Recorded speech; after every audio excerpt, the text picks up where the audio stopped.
Bos, merah bos. Jaya 65 bos. Bos, unit belum ada nih bos. Api dengan cepat membesar dan membakar dua rumah yang berada di Jalan Yusuf Lias, Cipayung, Jakarta Timur, Sabtu dini hari. Warga dan pemadam kebakaran berusaha memadamkan api agar tidak merambat ke rumah lain. Belum diketahui penyebab pasti dari kebakaran ini, namun diduga api berasal dari korsleting listrik. Rumah itu mertua. Itu awalnya tahu kronologis kebakarnya bagaimana ceritanya? Tetangganya tuh ada asap gitu. Saya kan nggak ada di rumah, bapaknya lagi main di situ. Nanti posisi rumah kosong. Api berhasil dipadamkan 1 jam kemudian setelah 13 unit mobil pemadam kebakaran dikerahkan ke lokasi. Tidak ada korban jiwa dalam insiden ini dan kasusnya ditangani Polsek Makassar. Dari Jakarta, Sofian Firdaus, iNews melaporkan.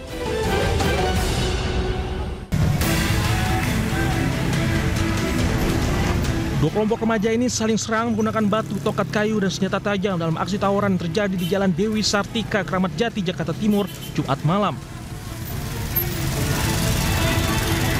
Tawuran terjadi di tengah ruas jalan ini sempat mengganggu lalu lintas. Pengendara yang melintas dari arah Cilitan menuju Jatinegara terpaksa menghentikan laju kendaraannya karena khawatir terkena imbas aksi tawuran tersebut. Lebih diketahui pemicu aksi tawuran, dua kelompok remaja ini tiba-tiba saling menyerang. Pelaku tawuran akhirnya saling membubarkan diri saat kondisi hujan serta adanya petugas kepolisian yang tiba di lokasi. Dari Jakarta, Rio Manik melaporkan.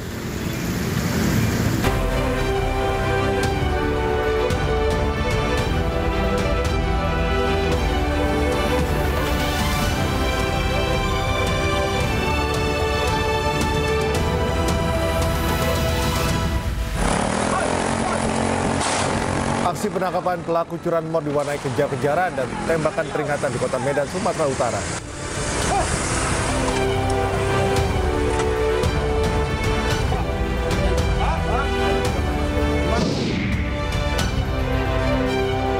Lagi, pesawat Saudi Airlines jemaah haji Indonesia tujuan Surabaya mendarat darurat di Bandara Kuala Namu usai kembali mendapat teror bom. Sebuah situs luar negeri Private Island Online menjual Pulau Panjang Sumbawa, Nusa Tenggara Barat.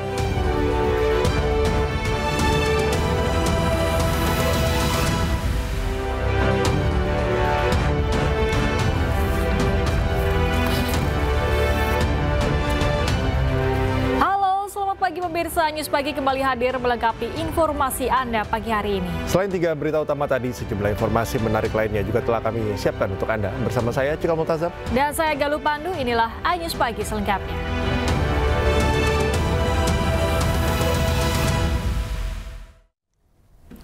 Kita awali informasi News Pagi hari ini pemirsa, aksi penangkapan pelaku curanmor diwarnai kejar-kejaran dan tembakan peringatan ke udara di kota Medan, Sumatera Utara. Ya, kedua pelaku terpaksa dilumpuhkan dengan timah panas.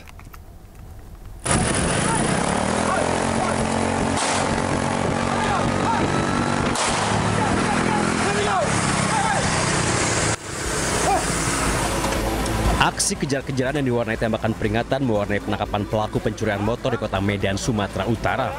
Pelaku terpaksa dilumpuhkan dengan timah panas lantaran mencoba melawan. Menurut polisi, pelaku dikenal licin dan telah beraksi dari lebih 50 tempat kejadian dengan modus merusak gembok dan kunci kontak. Terakhir, kedua pelaku mencuri motor di Kecamatan Medan Baru, Kota Medan. Atas laporan korban, polisi memeriksa rekaman CCTV dan berhasil mengidentifikasi pelaku dan menangkapnya. Untuk mempertanggungjawabkan perbuatannya, kedua pelaku dijerat pasal tentang pencurian dengan kekerasan dengan ancaman hukuman di atas 7 tahun penjara. Dari Medan, Sumatera Utara, Andi Palapah, iNews melaporkan. Pemirsa, sebuah mobil pickup terbakar saat melintas di Jalan Raya Rumpin, Kabupaten Bogor, Jawa Barat. Ya, diduga api berasal dari korsleting listrik pada bagian mesin kendaraan.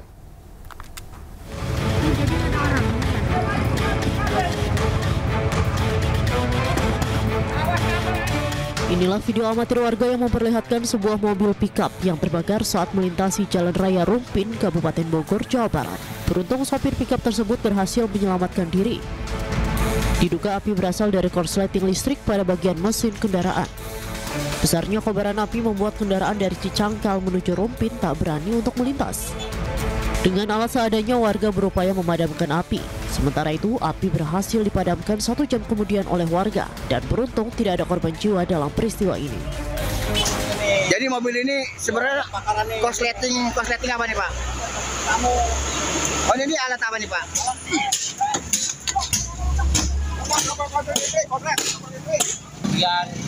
Kemudian ada kendaraan lupa dengan beberapa bangunan karena ini ada bangunan juga yang kebakar juga. Jadi di pemadam ini dibantu oleh warga bagaimana Bang? Dibantu oleh warga, alhamdulillah warga kompak, kita bersama-sama warga untuk memadamkan dan mengatur lalu lintas agar semuanya tetap kondusif. Kini peristiwa tersebut telah ditangani oleh Satlantas Polsek Rumpin, Kabupaten Bogor, Jawa Barat. Dari Kabupaten Bogor, Jawa Barat, Iwan Setiawan, iNews melaporkan. Sebuah mobil menerobos 2 gerbang tol di Depok, Jawa Barat. Aksi pengemudi tersebut rekam dashcam pengendara mobil yang berada di sampingnya hingga viral di media sosial.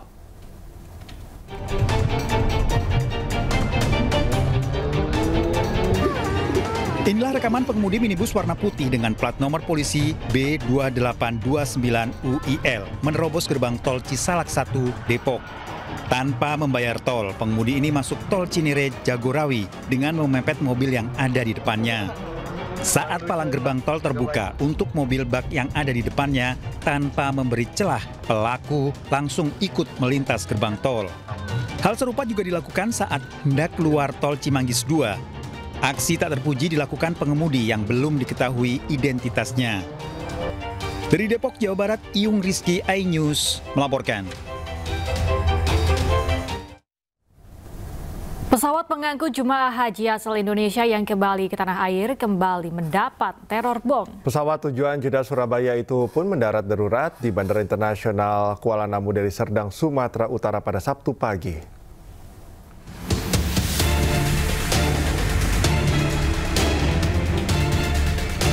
Pesawat jemaah haji dengan nomor penerbangan SV5688 rute Jeddah Arab Saudi ke Surabaya mendarat darurat di Bandara Internasional Kuala Namu, Medan, Sumatera Utara pada pukul 9.35 waktu Indonesia Barat. Pesawat Saudi Airlines berpenumpang 376 orang dan 13 kru pesawat ini mendarat darurat usai mendapatkan ancaman bom. Pendaratan darurat pesawat jemaah haji dilakukan demi menjamin keselamatan penerbangan. Emergency Operation Center Bandara Internasional Kuala Namu juga telah diaktifkan untuk memastikan prosedur penanganan keadaan darurat berjalan optimal dan sesuai ketentuan. Semua penumpang dan kru juga telah melalui pemeriksaan di terminal bandara. Pihak Angkasa Pura Bandara Internasional Kuala Namu memastikan bahwa operasional bandara tetap berjalan normal dan kondusif, serta seluruh penerbangan dari Bandara Kuala Namu berjalan sesuai jadwal. Tim Liputan iNews melaporkan. Ya pemirsa, pasca pesawat jemaah haji kembali mendapatkan ancaman bom, Kapolda Sumatera menyatakan para penumpang jemaah haji sudah dievakuasi dengan selamat. Dan pesawat yang ditumpangi jemaah haji rute Jeddah Surabaya bersih dari ancaman bom. Dan sampai saat ini tidak ditemukan adanya dugaan bom yang menjadi teror di pesawat tersebut. Yang ketiga, kami mengamankan pesawat itu tersebut. Ya. Jam 16.30 kita lakukan pengamanan dan pengecekan dalam pesawat dan alhamdulillah dinyatakan clear and clear, artinya tidak didapati adanya dugaan teror bom. Alhamdulillah sampai saat ini kami menyatakan dari aparat keamanan baik dari Polri maupun TNI menyatakan seluruh pesawat dan semua penumpang tidak ternyatakan.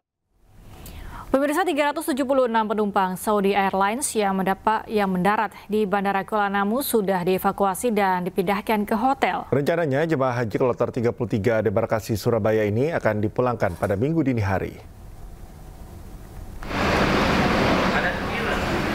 Satu persatu penumpang Saudi Airlines keluar dari ruangan transit Bandara Internasional Kuala Namu menuju hotel yang berada di sekitar bandara menggunakan bus shuttle.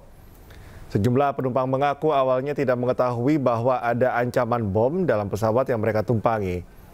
Penumpang hanya diberitahu ada gangguan teknis sehingga langsung mendarat di bandara terdekat untuk pergantian pesawat. Rencananya 376 jemaah haji kloter 33 debarkasi Surabaya ini akan dipulangkan pada Minggu dini hari.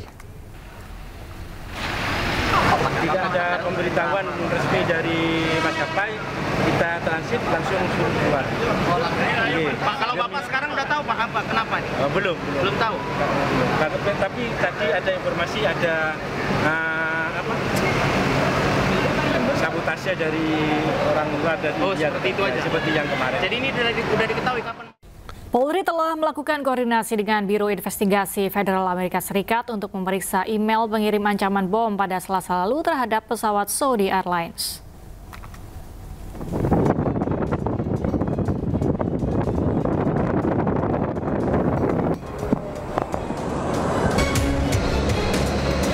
Untuk mengusut tuntas kasus dugaan ancaman bom di pesawat Saudi Airlines, Polri telah melakukan koordinasi dengan Biro Investigasi Federal Amerika Serikat untuk memeriksa email pengirim ancaman bom pada pesawat Saudi Airlines.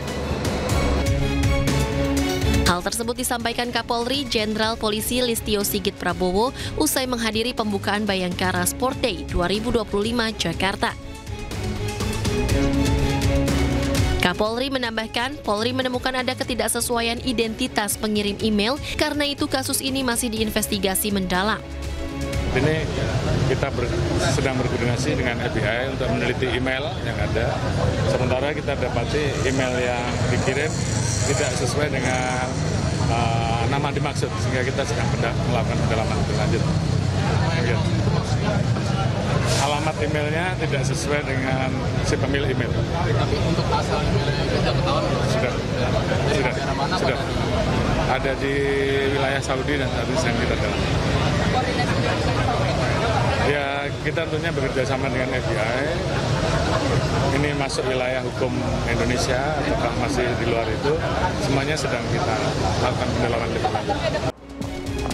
Selain itu, Kapolri memastikan berdasarkan pemeriksaan di lapangan, tidak ada benda menyerupai bom di dalam pesawat, termasuk dari barang-barang yang dibawa penumpang.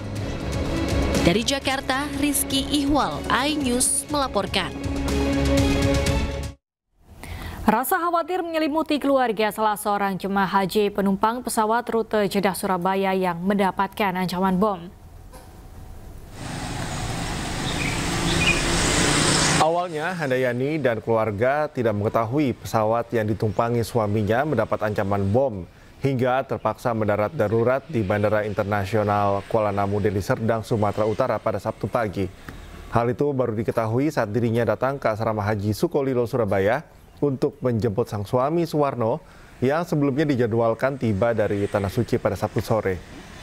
Terkait hal ini, Handayani harus menunggu karena kepulangan jemaah haji kloter 33 ke asrama haji Sukolilo, Surabaya ditunda. Sungguh tunggu sebentar, masih rapat. Kalau sudah rapat mau ditelepon. Dari pihak asrama haji sini diberitahu seperti apa, Bu? Katanya besok. Besok datangnya ya? Iya. Berarti ada keterlambatan kedatangan, Bu ya? Iya. Ini sedianya pulang hari ini gitu ya? Iya. Tapi harus nunggu besok ya? Iya. Suami atau apa?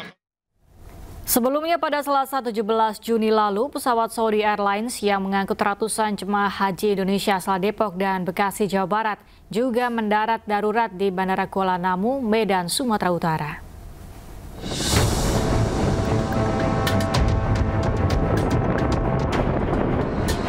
Pesawat Saudi Air SVA 5276 rute Jeddah Jakarta mendarat darurat di Bandara Kuala Namu, Medan, Sumatera Utara usai mendapat ancaman bom Selasa siang.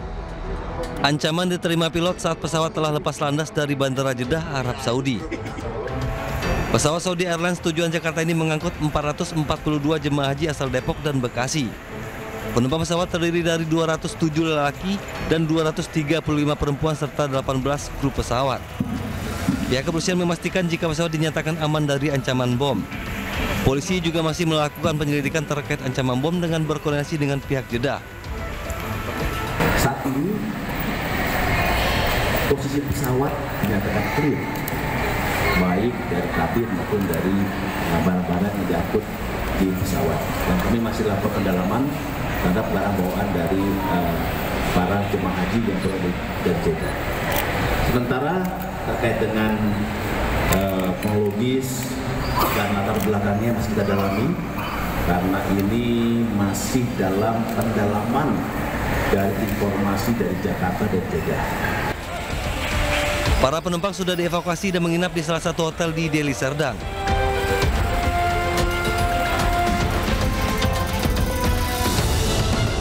Sementara itu, keluarga salah satu jemaah haji kloter 12 JKS, Mardiah Dul Halim asal Cilangkap Tapos, yang berada di pesawat Saudi Airlines yang dikabarkan diteror bom menggelar doa bersama di kediamannya. Keluarga mendapatkan kabar teror tersebut dari grup WhatsApp dan langsung menghubungi para jemaah haji. Keluarga senang para jemaah dalam kondisi aman. Para jemaah haji asal Depok dan Bekasi ini dijadwalkan akan pulang. Tim Liputan News melaporkan. Ke informasi lain, pemirsa, kebakaran melanda kawasan padat penduduk di Komplek Puntun, Palangkaraya, Kalimantan Tengah. Ya, proses pemadaman sempat terkendala akses jalan yang sempit.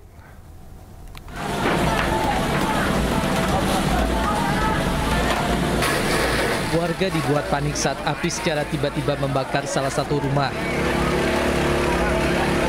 Api menjalar cepat ke bangunan lainnya di kawasan padat penduduk Komplek Puntun, Jalan Riau, Palangkaraya, Kalimantan Tengah.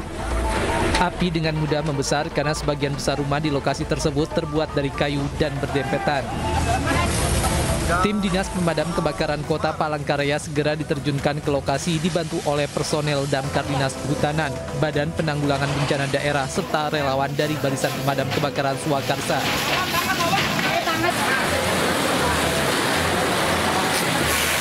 Upaya pemadaman sempat mengalami kendala.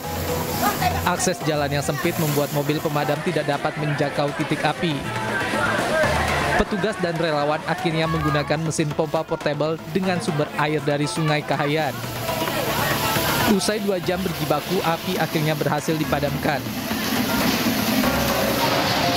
Jadi saat sholat subuh kita menerima informasi bahwa daerah Puntun terjadi kebakaran. Ternyata kami sampai sini api itu sudah merah di atas cepat sekali karena kan rumahnya adalah rumah kayu. Jadi pada saat itu berbondong-bondonglah sebuah kawan-kawan BPK ini sehingga ke dalam ada yang bisa pakai mobil, ada yang tidak bisa pakai mobil karena jalannya kecil sekali. Meski tidak ada korban jiwa dalam peristiwa ini, namun kerugian ditaksir mencapai lebih dari 1 miliar rupiah. Polisi kini masih menyelidiki penyebab kebakaran dengan meminta keterangan dari sejumlah saksi. Nekat mencuri rumah kosong, 2 kakak beradik ditangkap polisi. Ya, aksi penangkapan berlangsung humanis. Pelaku yang tertidur pulas dinyanyikan lagu selamat ulang tahun oleh polisi.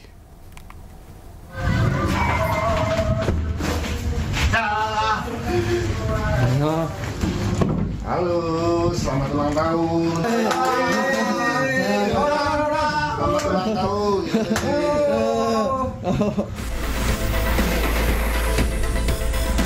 Subdit 3 Resmob Ditreskrimum Polda Metro Jaya berhasil menangkap pelaku pencurian di sebuah rumah di kawasan Benda Baru, Pamulang, Tangerang Selatan. 2 orang pelaku merupakan kakak beradik berinisial A dan MK, ditangkap saat tengah tertidur di kontrakannya yang tak jauh dari rumah korban. Aksi pencurian terjadi pada saat korban meninggalkan rumah dalam keadaan kosong. Sang kakak memanfaatkan situasi dengan mencongkel jendela rumah korban menggunakan sendok semen, lalu kemudian mengajak adiknya untuk membawa keluar barang-barang milik korban. Akibat aksi keduanya, korban mengalami kerugian belasan juta rupiah. Usai kehilangan televisi, 2 unit ponsel, aki mobil, dan beberapa pasang sepatu mewah. Ketika kakak yang berinisial A mengetahui bahwa korban tidak ada di rumah, maka kakaknya langsung membobol rumah dengan menggunakan sekop yang ada di pelataran rumah milik korban. Setelah berhasil membobol rumah, kemudian tersangka masuk ke dalam dan mengambil barang-barang yang ada di dalam rumah. Namun demikian, karena sang kakak merasa kesulitan membawa barang, keesokan harinya sang kakak kembali bersama adiknya bersama-sama untuk mengambil barang-barang yang ada di rumah. Akibat perbuatannya, kedua pelaku dijerat pasal 363 ayat 2 KUHP dengan ancaman hukuman 9 tahun penjara. Pemirsa, seorang pria pejalan kaki ditemukan tewas tertabrak komuter lain di kawasan Semanan, Kalideres, Jakarta Barat pada Sabtu sore. Ya, kondisi jasad korban mengalami patah tulang di sekujur tubuh.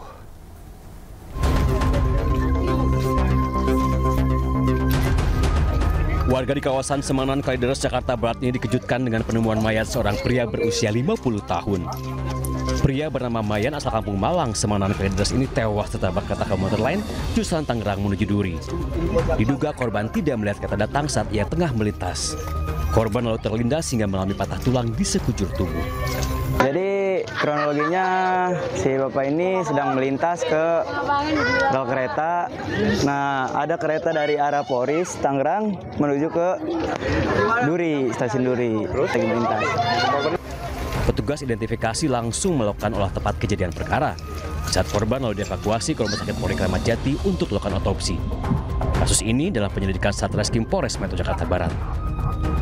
Dari Jakarta, Miftahul Gani, iNews melaporkan. Seorang pekerja bangunan tewas tertimbun tanah longsor setinggi 2 meter di Kelurahan Gudang, Kota Bogor, Jawa Barat.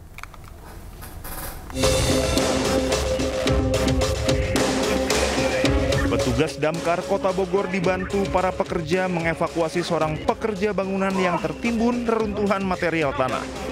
Korban saat itu tengah membuat konstruksi cakar ayam untuk fondasi pembangunan sekolah dasar negeri milik pemerintah Kota Bogor. Namun tiba-tiba tanah longsor dan korban terjebak di dalam lubang fondasi selama setengah jam. Diduga longsor tersebut akibat kontur tanah yang labil.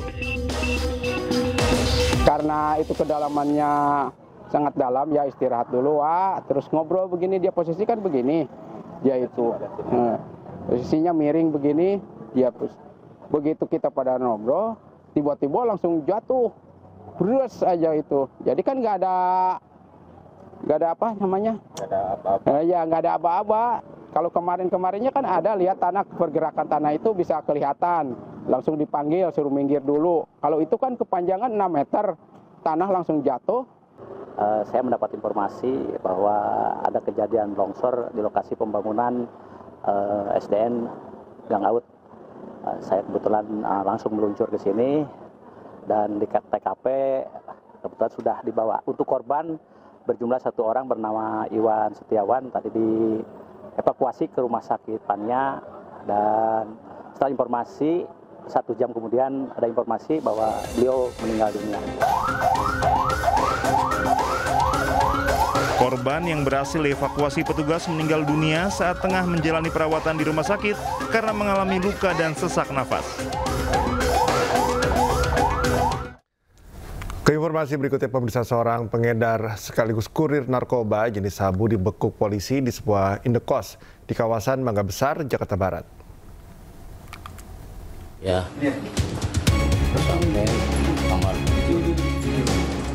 Seorang pengedar narkoba berinisial SR alias UY, 37 tahun, dibekuk anggota unit reskrim Polsek Cilincing, Jakarta Utara di sebuah tempat indekos di Taman Sari, Jakarta Barat. Dari hasil penggeledahan, petugas menemukan sebuah tas berwarna hitam berisi narkoba jenis sabu seberat 492 gram. Petugas juga menyita sebuah timbangan digital serta plastik klip bening. Pelaku diduga kerap menjual narkoba di sekitar kawasan Cilincing. Bisnis narkoba tersebut sudah dijalankan tersangka selama hampir 2 bulan dengan keuntungan Rp1.200.000 untuk setiap 100 gram paket sabu yang dijualnya. Seperti penggeledahan dan interogasi dan langsung mengamankan barang bukti berupa narkoba atau narkotika jenis sabu seberat 492,1 gram di dalam tas, di dalam kontrakannya. Polisi masih menyelidiki modus tersangka yang menggunakan salah satu aplikasi pesan singkat untuk melakukan komunikasi dengan bandar dan pembelinya. Tersangka kini dijerat pasal tentang narkotika dengan ancaman hukuman maksimal hukuman mati. Dari Jakarta, Sofian Firdaus, iNews melaporkan. Selamat menunaikan ibadah sholat subuh untuk wilayah Jakarta dan sekitarnya, pemirsa. Anda kembali di iNews Pagi. Momen akhir pekan Jakarta Fair 2025 di Kemayoran ramai pengunjung. Jakarta Fair jadi primadona untuk berburu produk murah dan sarana hiburan.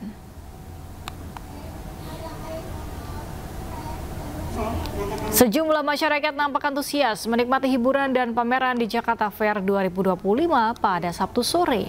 Mayoritas pengunjung merupakan kalangan remaja hingga keluarga. Jakarta Fair menawarkan diskon menarik untuk ragam produk mulai dari furniture, kecantikan hingga makanan serta minuman. Tidak hanya produk, Jakarta Fair juga setiap harinya menggelar konser seperti pada saat Sabtu sore penampilan dari band ternama Ungu.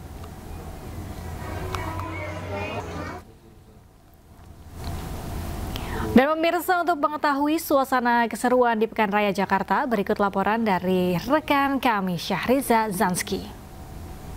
Pemirsa, Jakarta Fair 2025 pada malam kali ini menjadi tempat favorit bagi para masyarakat untuk bisa menghabiskan akhir pekannya pada malam kali ini. Dan memang pantauan kami dari sore tadi sudah begitu ramai ya, baik itu kalangan keluarga ataupun remaja. Dan bersama juru kamera Pandu Priyo akan menunjukkan bagaimana situasinya khususnya di area yang menyediakan beragam kuliner tentunya dan juga beberapa produk. Ini menarik sekali pemirsa, para masyarakat ini tidak hanya bisa belanja produk, tapi mereka bisa juga mendapat hadiah dari hasil tantangan yang mereka jalani tentunya. Tidak hanya soal produk, pemirsa, masyarakat juga bisa menyaksikan adanya konser musik di mana setiap harinya ada konser musik, dan pada malam kali ini nanti akan ada band musik bernama Ungu tentunya yang akan menampilkan bakatnya tentunya pada malam kali ini. Namun terlepas dari itu pemirsa, antusiasme dan juga euforia tidak pernah redup pada malam kali ini, khususnya pada akhir pekan. Dan saya akan mengajak Anda pemirsa untuk berbincang langsung dengan salah satu pengunjung yang ada di kawasan ini. Selamat malam kakak, boleh berbincang sebentar? Boleh. Halo. Siapa sebelumnya? Aku Tika. Tika sama siapa aja dan ke Jakarta Fair udah kemana aja nih? Oh oke, aku lagi sama teman-teman aku. Kalau di sini tadi kita udah kebut makanan ya, terus udah belanja-belanja juga. Terus tadi banyak banget kayak skincare gitu juga sih, lagi pada diskon-diskon. Sebelumnya udah pernah ke Jakarta Fair belum? Udah dari kecil, suka kesini terus, kayak tiap tahun tuh makin meriah aja gitu. Karena lihat jika dibandingkan sama sebelumnya, apa yang spesial pada tahun ini? Yang spesial tuh apa ya? Mungkin antusiasnya kali ya, kan kayak kita akhirnya udah bisa kesini sendiri, kayak sama teman-teman. Biasanya tuh harus sama orang tua gitu, kayak kita udah pada gede gitu. Itu sih yang ngebedain dari tahun-tahun sebelumnya kalau bagi kita ya. Gitu. Kakak siapa tadi sebelumnya? Tika. Terima kasih atas waktunya Kak Tika, selamat berhiburan pada malam kali ini ya. Oke, ya pemirsa, itulah tadi bahwasanya tidak hanya kalangan keluarga ya, melainkan kalangan remaja sudah mulai menghabiskan waktunya pada malam kali ini di Jakarta Fair 2025. Namun terlepas dari itu pemirsa, bahwasanya Jakarta Fair ini diselenggarakan sejak 19 Juni hingga 13 Juli 2025, di mana harga tiketnya ini bervariatif mulai dari Rp40.000 hingga Rp60.000 tentunya. Namun terlepas dari itu pemirsa, Jakarta Fair 2025 kembali menjadi primadona bagi para wisatawan untuk bisa menghabiskan akhir pekan mereka ataupun di hari biasa. Dari Jakarta, Syahriza Zanski bersama juru kamera Pandu Priyo, iNews melaporkan.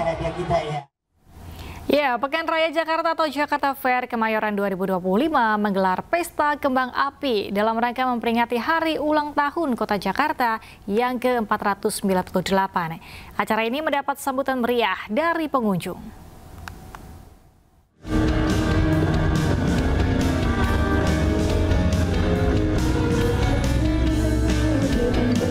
Sabtu malam, Jakarta Fair Kemayoran dipadati warga yang ingin menyaksikan langsung kemeriahan perayaan ulang tahun Kota Jakarta ke-498.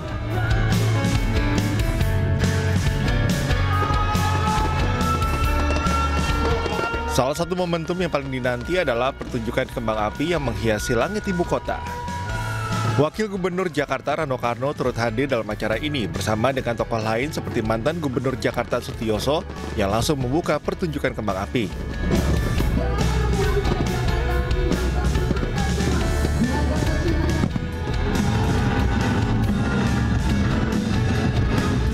Selain pertunjukan kembang api, Jakarta Fair Kemayoran juga makin meriah dengan penampilan konser band Ungu.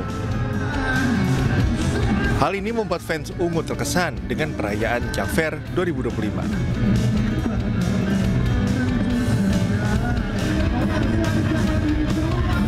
Alhamdulillah 498 Jakarta mulai hari ini. Walaupun kemarin Pak Gub sudah membuka, tapi kembang apinya hari ini berjalan, yaitu insya Allah mudah-mudahan Jakarta Fair sampai tanggal 13 Juli bisa berjalan dengan baik. Ini momen baik karena juga anak-anak sudah mulai libur sekolah, jadi ini menjadi tempat ajang untuk liburan lah. Iya, datang untuk ungu. Kayaknya ungu lagi di Jakarta. Wah, seneng banget, Bang. Pastilah bahagia. Pasti senang. Jakarta Fair Kemayoran bukan hanya tempat berbelanja, namun juga menyajikan berbagai hiburan musik dari musisi tanah air. 3 penampil yang menghibur di atas panggung, diantaranya adalah Alexi, Oke, dan Ungu. Dari Jakarta, Dias Triawan, Muhammad Zulkarnain, iNews melaporkan.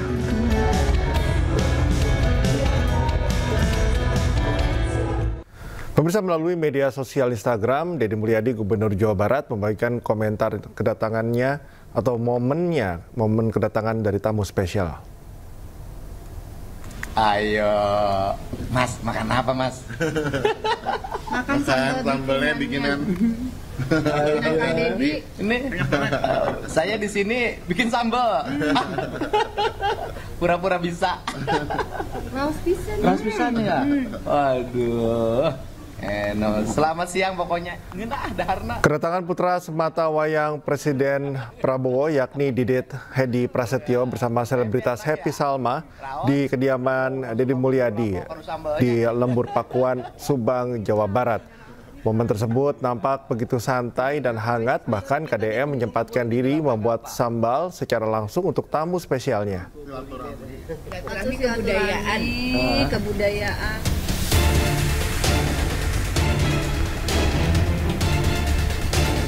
Didit pun melalui Instagramnya juga membagikan momen anak perempuannya, Nih Yang Sukma Ayu, saat berfoto berdua bersama Didit Prabowo.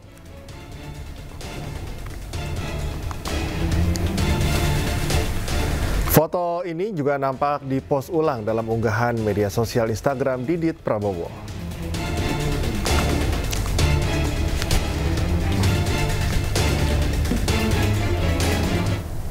Presiden Prabowo Subianto tiba di tanah air usai melakukan lawatan ke Rusia selama 2 hari. Presiden tiba di Bandara Halim Perdana Kusuma Sabtu pukul 5 sore.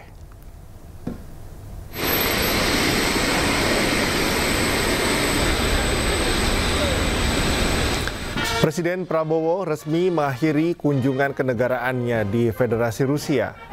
Prabowo lepas landas dari Bandara Pulkovo, St. Petersburg, Rusia, menuju ke Bandara Halim Perdana Kusuma pada Jumat malam waktu setempat dan tiba di Jakarta pada Sabtu sore. Presiden nampak turut didampingi sejumlah Menteri Kabinet Merah Putih. Sebelumnya selama 2 hari di St. Petersburg, Presiden menjalani rangkaian agenda penting yang memperkuat hubungan bilateral kedua negara.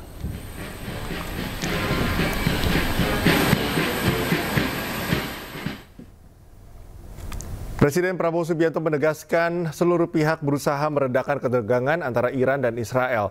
Presiden Prabowo juga menyebut Rusia memiliki pengaruh besar di kawasan Timur Tengah. Ya, tentunya pengaruh Rusia lebih besar ya di kawasan itu, khususnya dengan pemerintah Iran. Jadi saya kira peran dari pemerintah Rusia akan sangat besar. Ya, semua akan berusaha untuk deeskalasi. Semua kan kita ingin semua turunkan suhu, kita ingin cari penyelesaian. Kunjungan Presiden Prabowo Subianto ke Rusia dalam rangka menghadiri salah satu acara bisnis terbesar dan terpenting di dunia, SPIEF 2025. Dalam acara tersebut, Presiden Prabowo datang sebagai tamu kehormatan. Moderator plenarного заседания Надим Фатеиш. SPIEF 25 telah diselenggarakan setiap tahun sejak 1997. Dalam acara ini, Presiden Prabowo hadir sebagai tamu kehormatan. Acara ini memberikan kesempatan untuk menemukan mitra dengan tujuan mengamankan pertumbuhan bisnis lintas negara. Lebih dari 2.100 perwakilan dari lebih dari 45 negara dan wilayah hadir dalam acara yang diselenggarakan di St. Petersburg.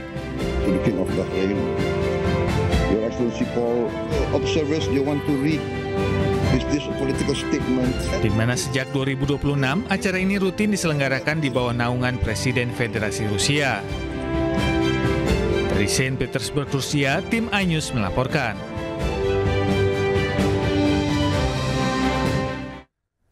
Presiden Rusia Vladimir Putin berencana memperluas kerjasama dengan Indonesia di sektor energi. Selain di sektor minyak dan gas, Rusia berkeinginan untuk kerjasama di bidang energi nuklir. Взаимодействию с индонезийскими партнерами в сфере мирного атома. Речь может идти также и о совместных проектах, связанных с неэнергетическим применением ядерных технологий. В медицине, сельском хозяйстве, а также Kementerian Dalam Negeri menggelar pemeriksaan kesehatan kepala daerah pada hari Sabtu. Pemeriksaan kesehatan sebagai salah satu persiapan para kepala daerah sebelum menjalani retret gelombang 2. Kepala daerah yang telah menjalani pemeriksaan kesehatan diantaranya Bupati Lamandau Rizky Aditya Putra, Wakil Gubernur Bangka Belitung Heliana, serta Bupati Pulau Taliabu Syashabila Mus dan Laode Yasir. Beberapa kepala daerah lainnya masih dalam proses menjalani pemeriksaan kesehatan. Sebagai informasi pemirsa, retret gelombang 2 akan diikuti 87 kepala daerah dengan posisi gubernur dan wakil gubernur 6 peserta, wali kota dan wakil wali kota 6 peserta, bupati 38 peserta, dan wakil bupati 37 peserta. Retret gelombang 2 akan dimulai Senin 23 Juni di IPDN Jatinangor, Jawa Barat.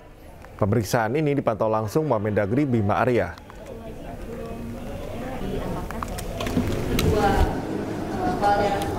Ya, ketika gelombang pertama sebetulnya idealnya adalah gubernur, wakil, wali kota, bupati, dan wakilnya juga ikut sama-sama.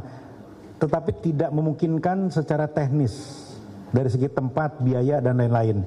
Nah, karena itu didesain para wakil itu bergabung di hari terakhir. Nah, sekarang karena memungkinkan secara tempat, kemudian juga tidak terlalu banyak, maka sekalian saja. Karena penting sekali untuk memastikan kepala dan wakilnya itu harmonis. Kita cukup banyak menerima informasi kondisi kepala dan wakilnya, ada yang harmonis, ada yang bisa berjalan cepat, ada yang dilaporkan juga tidak terlalu maksimal gitu ya dalam pengelolaan hubungan. Nah, karena itu salah satu materi yang dikuatkan kembali di sini adalah bagaimana kepala dan wakilnya itu harus tetap seiring seirama sampai di ujung masa jabatan. Nah, karena itu mereka bersama-sama. Menteri Agraria dan Tata Ruang Badan Pertanahan Nasional Nusron Wahid angkat bicara terkait Pulau Panjang Sumbawa, Nusa Tenggara Barat yang dijual di situs luar negeri Private Island Online dan sejumlah pulau lain di Indonesia. Inilah pemirsa video tangkapan layar dari sebuah situs luar negeri Private Island Online yang menjual Pulau Panjang Sumbawa, Nusa Tenggara Barat. Meski tidak mencantumkan nominal harga, selain Pulau Panjang, ada sejumlah pulau di Indonesia lainnya yang juga dijual dalam situs ini. Di antaranya Pulau Seliu di Belitung dan Pulau Anambas di Riau. Menteri ATR BPN Nusron Wahid saat ditemui di Bandara Internasional Soekarno-Hatta mengatakan tidak ada satupun pulau di Indonesia yang bisa dijual, termasuk di situs online. Menurut Nusron, hingga kini dalam peta pendaftaran tanah di Pulau Panjang Sumbawa belum ada hak atas tanah saat dicek melalui peta kawasan hutan seluruh Pulau Panjang. Berdasarkan Permen ATR BPN nomor 17 tahun 2016,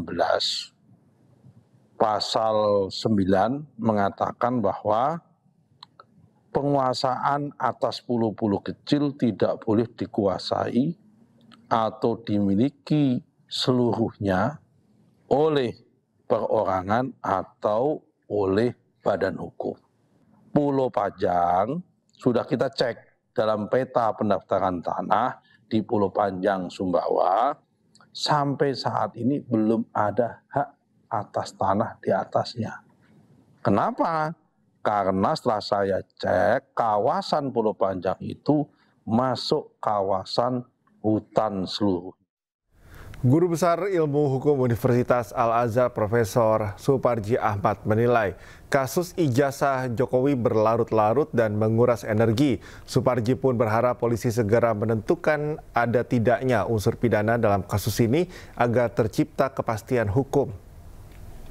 Bahwa dengan adanya laporan tadi yang ditangani di Polda Metro Jaya, laksanakan ya prosesnya melalui klarifikasi, kumpulkan barang bukti, kumpulkan alat bukti untuk bisa menentukan apakah ada peristiwa pidana atau tidak gitu. Ini sudah terlalu jauh perkara ini, sudah menguras banyak energi, berbagai spekulasi di publik sangat macam-macam, sangat variatif gitu, dan ini sebenarnya tidak produktif dari kepentingan bangsa gitu loh, selain menguras energi gitu. Jadi namun demikian, mengingat ini sudah berjalan, tidak boleh dihentikan tanpa prosedur yang berlaku. Maka untuk itu bahwa penegak hukum, penyidik Polda Metro Jaya segera melakukan langkah-langkah yang cepat ya, langkah-langkah yang tepat ya, dan memastikan ini sesuai dengan ketentuan hukum acara yang berlaku dan libatkan pihak-pihak terkait sehingga tidak ada kecurigaan. Sebelumnya pada 19 Juni, Polda Metro Jaya melakukan klarifikasi kepada pihak SMA N6 Surakarta dan Universitas Gadjah Mada terkait isu ijazah palsu Joko Widodo.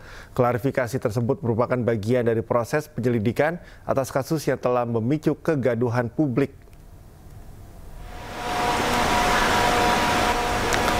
Kabid Humas Polda Metro Jaya, Kombes Pol Ade Arisya mengatakan, selain melakukan klarifikasi kepada SMA 6 Surakarta dan UGM, pihaknya juga telah menggabungkan 6 laporan polisi yang berkaitan dengan dugaan pemalsuan ijazah Jokowi. 2 laporan masuk di Polda Metro Jaya, sementara 4 lainnya berasal dari Polres Metro Jakarta Selatan, Jakarta Pusat, Bekasi Kota, dan Depok.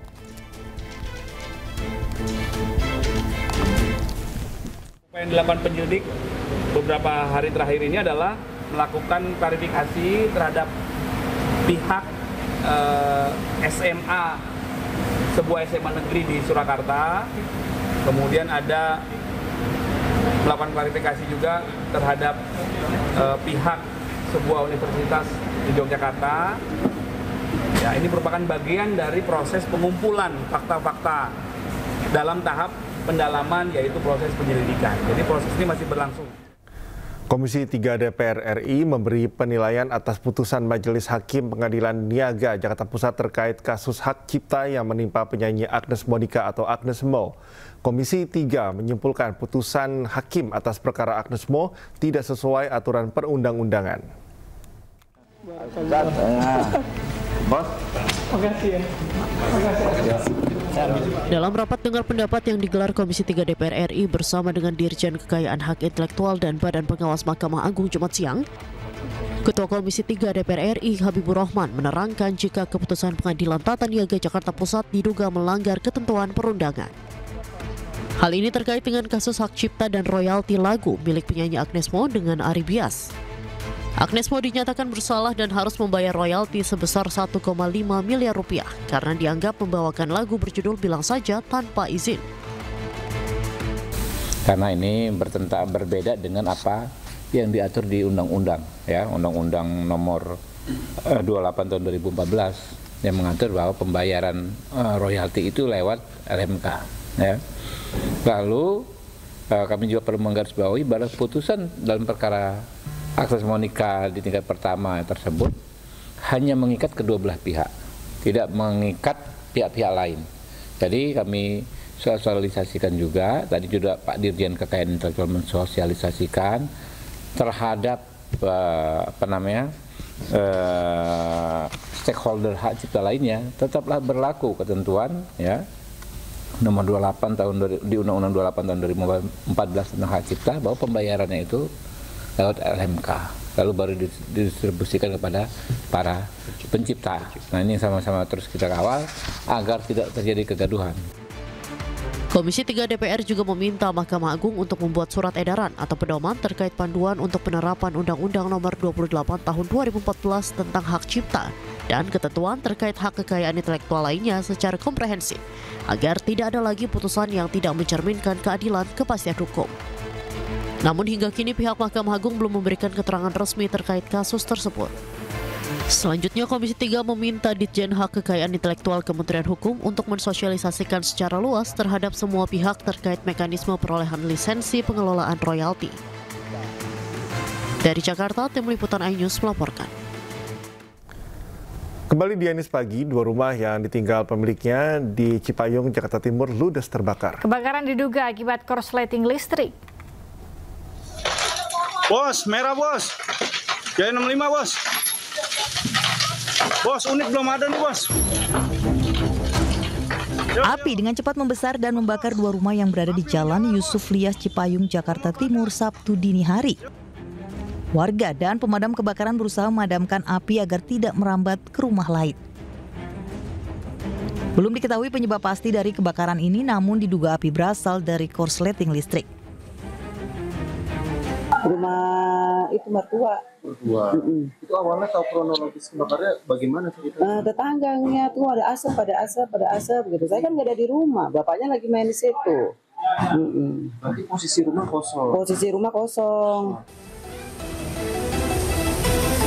Api berhasil dipadamkan 1 jam kemudian setelah 13 unit mobil pemadam kebakaran dikerahkan ke lokasi. Tidak ada korban jiwa dalam insiden ini dan kasusnya ditangani Polsek Makassar. Dari Jakarta, Sofian Firdaus, iNews melaporkan.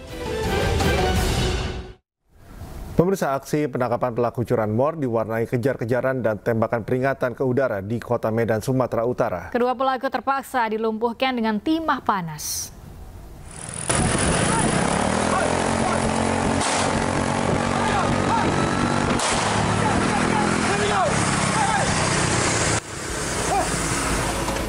Aksi kejar-kejaran yang diwarnai tembakan peringatan mewarnai penangkapan pelaku pencurian motor di Kota Medan, Sumatera Utara. Pelaku terpaksa dilumpuhkan dengan timah panas lantaran mencoba melawan. Menurut polisi, pelaku dikenal licin dan telah beraksi dari lebih 50 tempat kejadian dengan modus merusak gembok dan kunci kontak. Terakhir, kedua pelaku mencuri motor di Kecamatan Medan Baru, Kota Medan. Atas laporan korban, polisi memeriksa rekaman CCTV dan berhasil mengidentifikasi pelaku dan menangkapnya. Untuk mempertanggungjawabkan perbuatannya, kedua pelaku dijerat pasal tentang pencurian dengan kekerasan dengan ancaman hukuman di atas 7 tahun penjara. Dari Medan, Sumatera Utara, Andi Palapahara, iNews melaporkan. Pesawat pengangkut jemaah haji asal Indonesia yang kembali ke tanah air kembali mendapat teror bom. Ya, pesawat tujuan Jeddah Surabaya itu pun mendarat darurat di Bandara Internasional Kuala Namu, Deli Serdang, Sumatera Utara pada Sabtu pagi.